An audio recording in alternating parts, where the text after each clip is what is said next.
Excellence Online Learning School. You can spend $10,000 on a cinema camera, build a soundproof studio, and still get 0 views. Meanwhile, a teenager filming on a cracked smartphone in their bedroom reaches millions. Success in this environment relies on a psychological framework rather than a hardware budget. You need to build a mental foundation that can withstand the friction of the digital economy. This lesson from Excellence Online Learning School focuses on YouTube's foundations. It starts with a prerequisite: building the right mindset. Longevity here requires 2 things: studying the platform's roots to understand the system, and aligning your personal why before pressing record. Modern AI and editing software make production easier than ever, but they're powerless against creator burnout.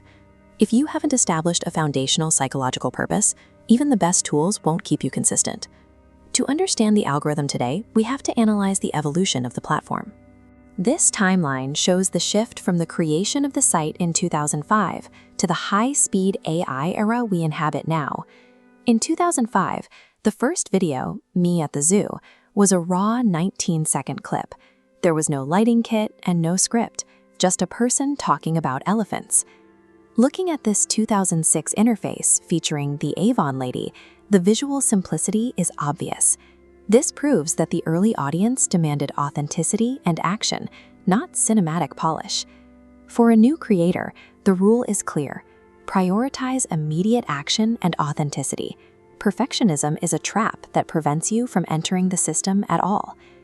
The biggest point of failure for beginners is how they interpret low view counts.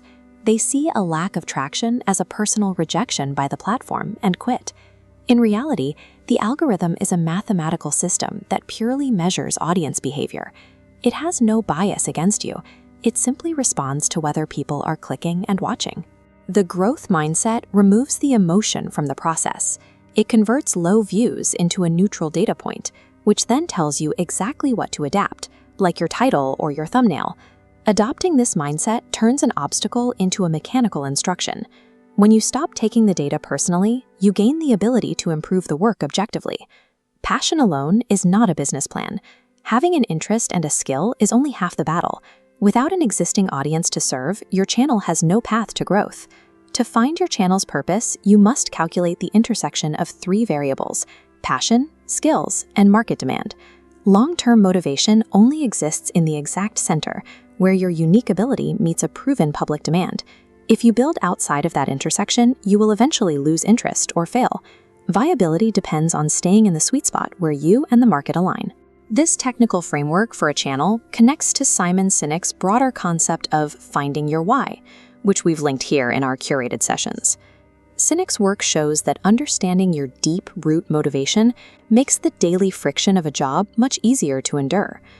To recap our 3 rules for digital success: start imperfectly to prioritize action, treat low views as data for optimization, and always build within the 3-circle sweet spot. When you inevitably hit a growth plateau, your initial purpose is the only tool that will prevent you from quitting. It is the fuel that carries you through the periods when the metrics aren't moving. These mechanics, viewing obstacles as data and finding the intersection of skill and demand, are universal, whether in a new business or a difficult degree program. Consistency is fueled entirely by this sense of purpose. To take a deeper dive into these frameworks, subscribe to the Excellence Online Learning School and visit our official channel. Your journey starts today.